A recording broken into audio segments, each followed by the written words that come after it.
A simple school drawing changed everything. When the teacher whispered those words, "We need to talk in private," no mother was prepared for what would come next. What a 6-year-old child put on paper revealed secrets that had been buried for years, truths that no one should discover in that way. This is not just another case of misinterpreted children's art. This is the story of how a child's innocence exposed the lie that sustained an entire family. What would you do if you discovered that everything you believed about your life was a carefully constructed illusion? Jennifer Hayes had been teaching art for 15 years. In that time, she had seen thousands of children's drawings: stick figures holding hands, houses with crooked chimneys, smiling suns in the corner of colorful skies. She thought she had seen it all. But on a cold Tuesday morning in October, when little Ethan Mitchell handed in his family portrait assignment, something made her blood run cold. The drawing itself seemed innocent enough at first glance.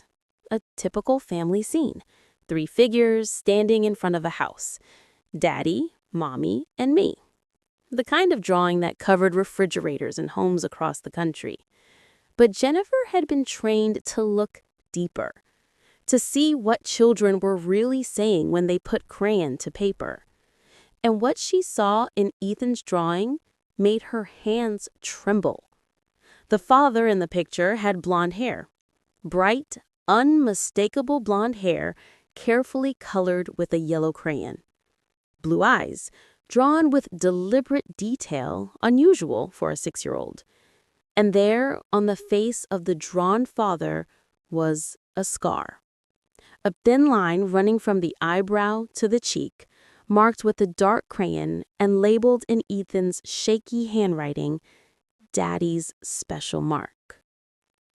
Jennifer looked up at Ethan, who was quietly organizing his crayons back into their box. Then she looked at the classroom window, where she could see the parking lot, where, every single day for the past 2 years, she had watched the same man pick up Ethan.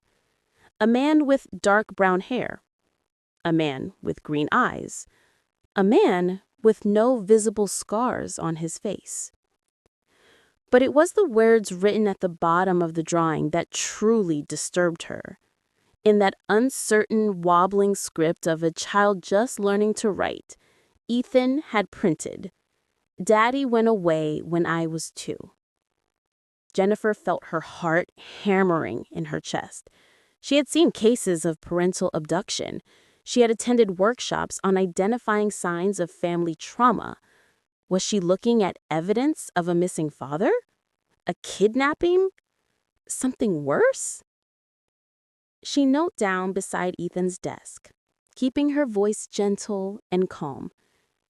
"Ethan, honey, this is a beautiful drawing.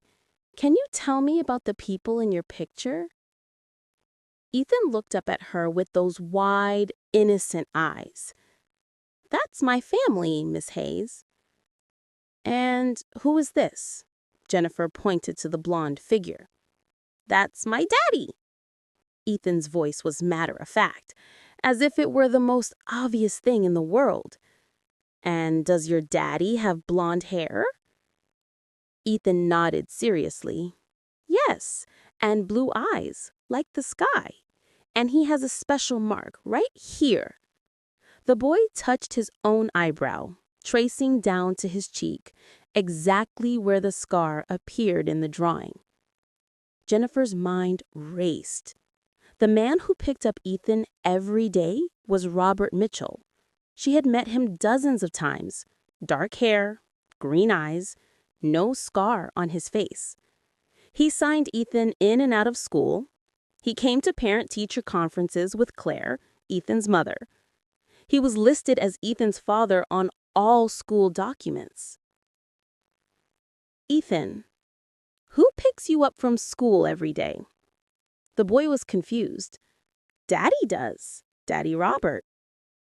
"Daddy Robert?" Jennifer's voice caught. "Yes, but my other daddy, my first daddy, He went away when I was 2. Mommy says I was too little to remember, but I do remember Miss Hayes. I remember his voice and his smell and how he used to hold me up high and make airplane sounds, and I remember his special mark. Jennifer felt as if the floor had dropped out from beneath her. This was not a case of parental abduction. This was something else entirely, something that required immediate attention, but of a different kind. She knelt down beside Ethan. She knelt down beside Ethan's desk, keeping her voice gentle and calm. Ethan, thank you for sharing this with me. It's a very special drawing. I'm going to keep it safe, okay? The boy nodded and went back to his crayons, completely unaware of the storm his artwork had just unleashed. That afternoon, Jennifer made the call. Her hands shook as she dialed Claire Mitchell's number. When the woman answered, she could barely keep her voice steady. Mrs. Mitchell, this is Jennifer Hayes, Ethan's art teacher. I need you to come to the school as soon as possible. We need to talk in private. It's about Ethan. It's urgent. There was a pause on the other end of the line. Then, in a voice that already sounded defeated, Claire whispered, "He drew it, didn't he? He drew David." Jennifer's throat tightened. "Yes, Mrs. Mitchell. I think you need to come see this." 30 minutes later, Claire Mitchell sat in the small art room staring at her son's drawing. Tears streamed down her face, smudging the mascara she had carefully applied that morning. Her hands gripped the edges of the paper so tightly that her knuckles turned white. "I thought I was protecting him," she whispered. "I thought if I just erased everything, he would never have to feel the pain I felt. He was so young. Everyone said he wouldn't remember. The psychologists, the grief counselors, everyone said children that young don't retain memories. I thought I was doing the right thing." Jennifer sat beside her, saying nothing. Sometimes the most important thing a teacher can do is simply witness the truth. She looked up, her eyes red and swollen. "His name was David Mitchell. He died 4 years ago when Ethan was 2 years old. Car accident. Drunk driver ran a red light. David died instantly, and a part of me died with him that day." She wiped her eyes with the back of her hand, smudging the mascara she had carefully applied that morning. "I couldn't function. I couldn't eat, couldn't sleep, barely take care of Ethan. The bills piled up, the house was foreclosed, everything fell apart, and Ethan would wake up crying, asking for daddy, and I didn't know how to explain death to a 2-year-old. I didn't know how to explain that daddy was never coming back." Jennifer reached over and placed a hand on Claire's shoulder. The woman was shaking. 6 months after David died, I met Robert. He was kind, patient. He didn't try to replace David or make me forget. He just helped. He helped me find an apartment. He helped me get back on my feet. And slowly, carefully, we fell in love. When we got married a year later, Robert wanted to adopt Ethan, wanted to give him his name, his protection, his love, and I let him. I thought it was a fresh start.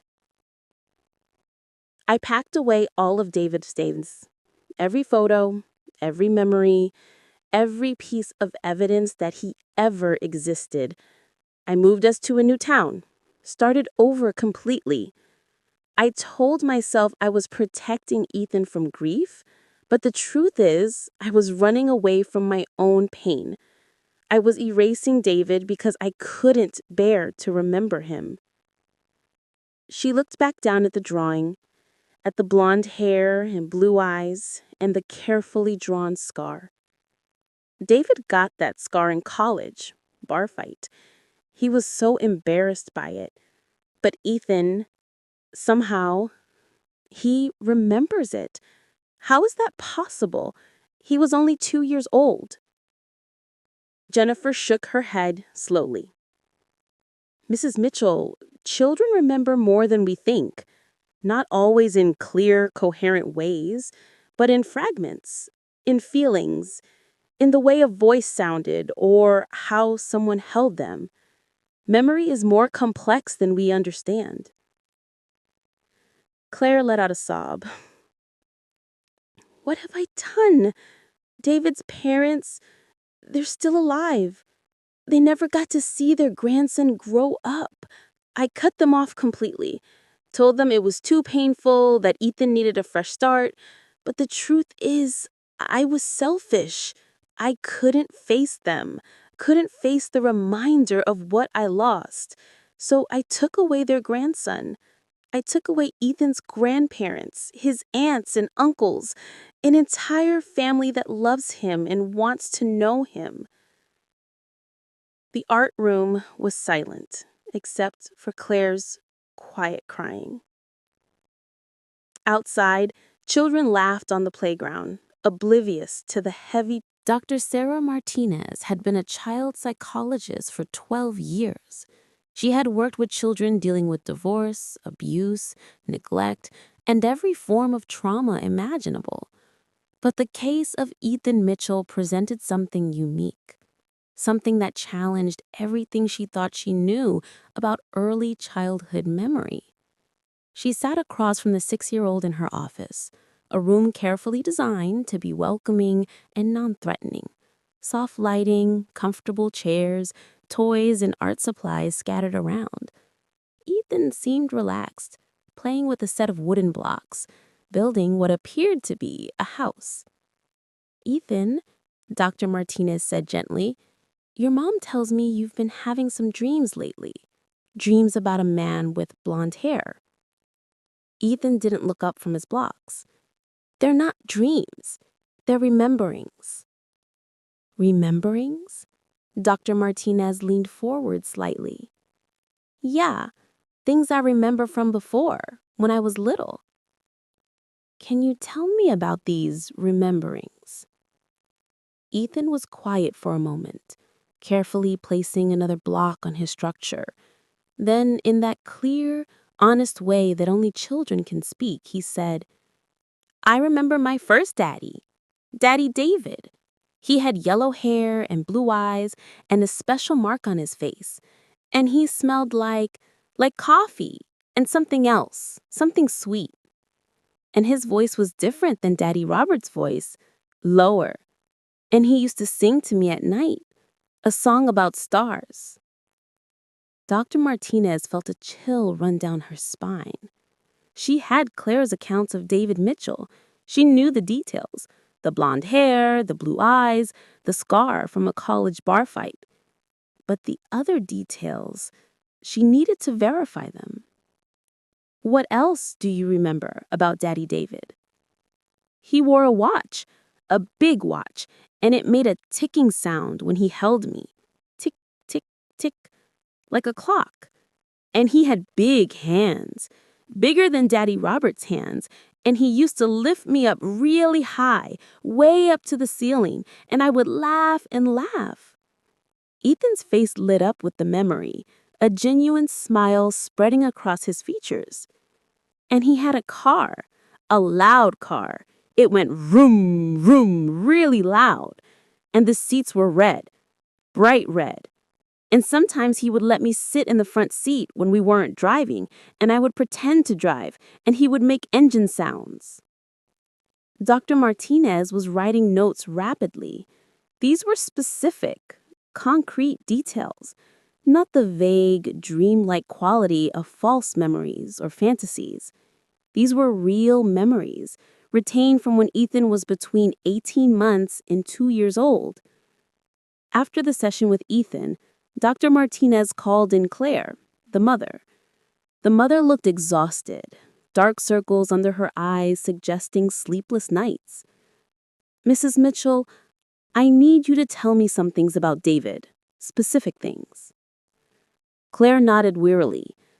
"What do you want to know?" "Did David wear a watch?" Claire's eyes widened. "Yes, an old Rolex his grandfather left him. It had a very loud tick. He wore it every day." "Did he have large hands?" "He played basketball in high school. He was 6'3". Everything about him was large compared to most men." Claire's voice cracked slightly. "Did he sing to Ethan?" Tears immediately filled Claire's eyes. "Yes, every night. A song his own mother used to sing to him. 'Twinkle, twinkle, little star.' But he sang it differently, slower, with this low, gentle voice. It was the most beautiful thing." "And his car?"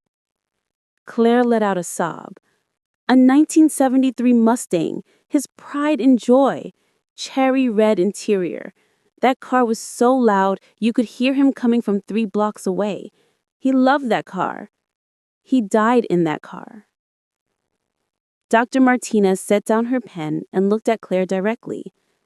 "Mrs. Mitchell, your son has genuine memories of his biological father. Memories that are detailed, specific, and accurate. This is extremely rare for someone his age, but it's not impossible. Some children retain episodic memories from as early as 18 months, especially memories associated with strong emotions, repetitive experiences, or multiple sensory inputs." "But everyone told me he was too young to remember. All the grief counselors after David died said I didn't need to worry about him remembering because he was only 2. They were operating on what we thought we knew about memory formation.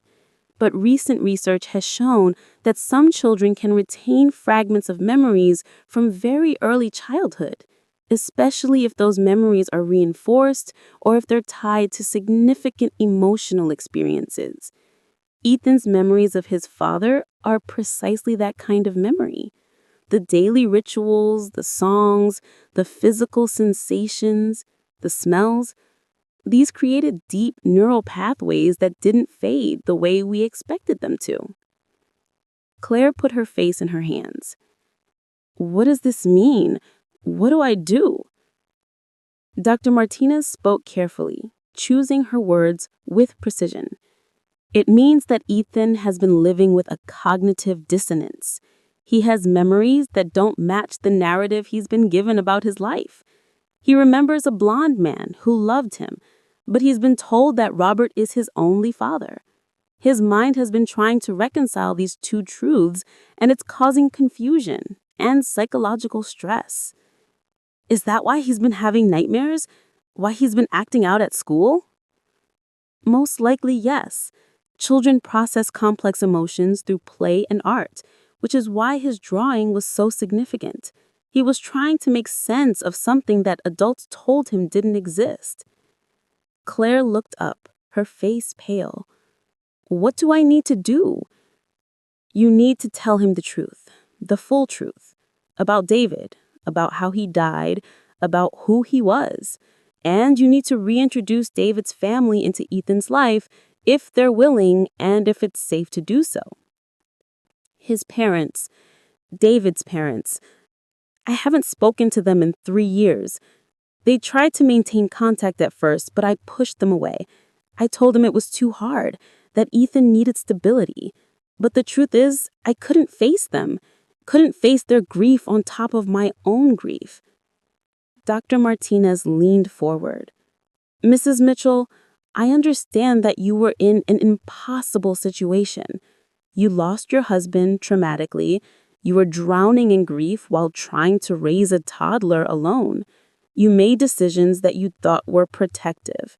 But now you have the opportunity to make a different choice, to give your son the gift of his full history, his full identity. What if they hate me? What if they won't forgive me for keeping Ethan from them? That's a risk you'll have to take.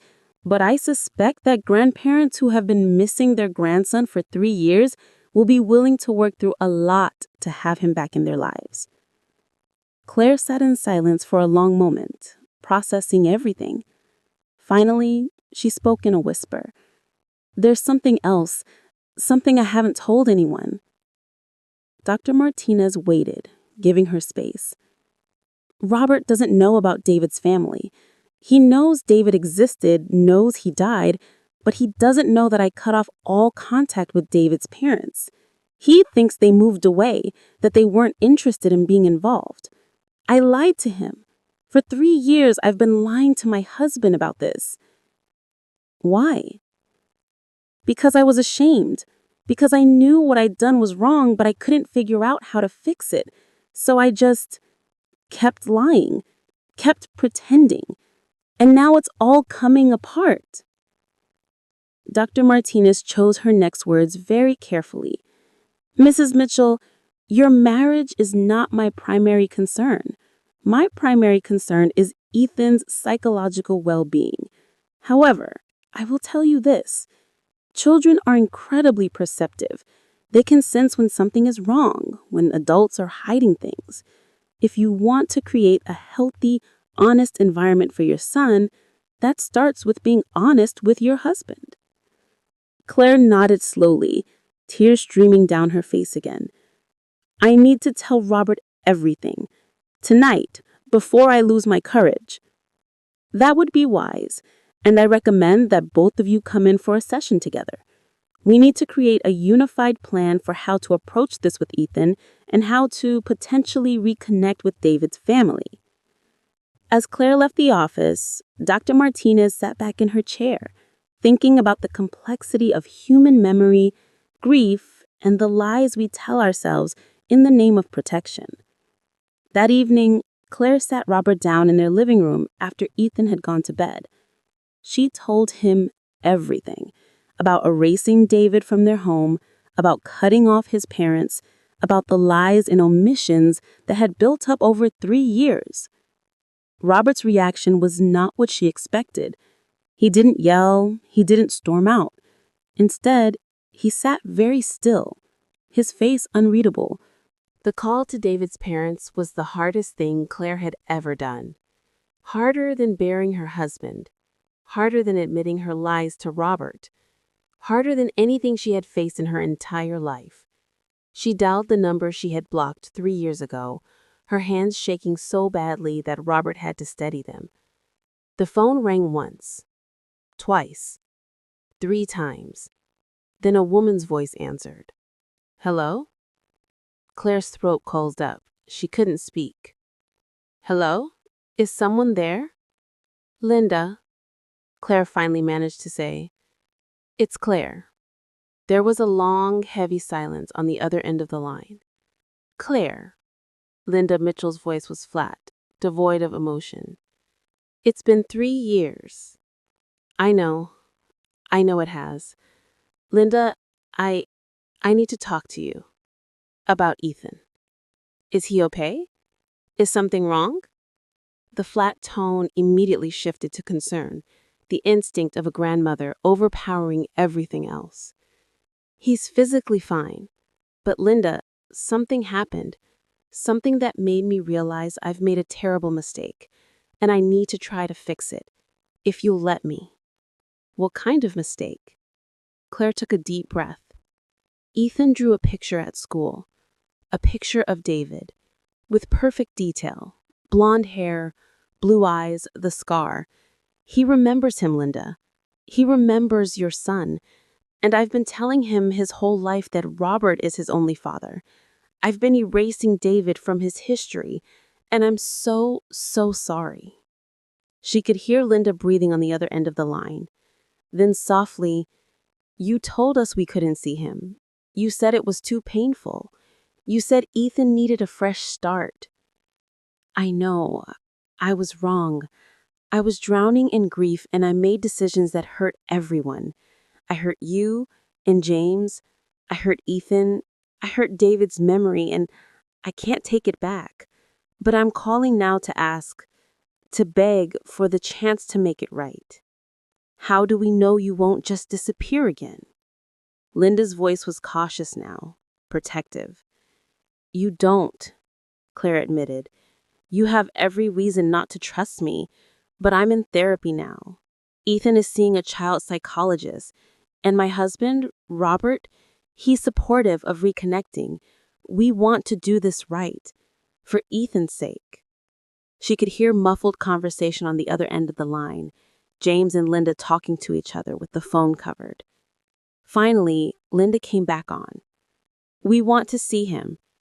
We want to meet this Robert person, and we want to make sure this is real, that you're not going to change your mind again and break our hearts. I understand. Dr. Martinez, Ethan's psychologist, she suggested we do this gradually. Maybe start with video calls, let Ethan get to know you before an in-person visit, and she offered to mediate the first few interactions, to make sure we're all supporting Ethan through this transition. When? James's voice was rough with emotion now. This weekend? Saturday afternoon? Dr. Martinez said she could set up a session at her office where we could do a video call together with her there to help guide the conversation. We'll be there, Linda said immediately. Just tell us when and where. After the call ended, Claire sat on the couch with Robert, emotionally exhausted. That was brave, Robert said quietly. That was necessary, Claire corrected. Brave would have been doing it 3 years ago. That Saturday, they gathered in Dr. Martinez's office. Ethan sat between Claire and Robert, confused about why they were there and why there was a laptop set up on the table. Ethan, Dr. Martinez said gently, your mom and dad have something very important to talk to you about your first daddy, David. Ethan's eyes widened. You mean my rememberings are real? Yes, sweetheart, your rememberings are real. Daddy David was a real person, and he loved you very, very much. Where is he? Claire had practiced this moment with Dr. Martinez. She had rehearsed the words, but actually saying them to her son was infinitely harder than she had imagined. Daddy David died when you were 2 years old, honey. There was a car accident, and he went to heaven. Ethan processed this for a moment. That's why I don't see him anymore? Yes, baby, that's why. But I remember him. I know you do, and that's a gift. That means he loved you so much that even though you were very little, your heart remembered him. Ethan was quiet for a moment, his young mind working through this information. Then he asked, does Daddy David have a mommy and daddy like how I have you and Daddy Robert? Claire smiled through her tears. Yes, he does, and they're your grandma and grandpa, and they've missed you so much. Would you like to meet them? Ethan nodded enthusiastically. Dr. Martinez opened the laptop, and suddenly on the screen were 2 older faces, a woman with kind eyes and silver hair, a man with the weathered face and glasses. They both gasped when they saw Ethan. Oh my God, Linda whispered. He looks just like David did at that age. Ethan stared at the screen fascinated.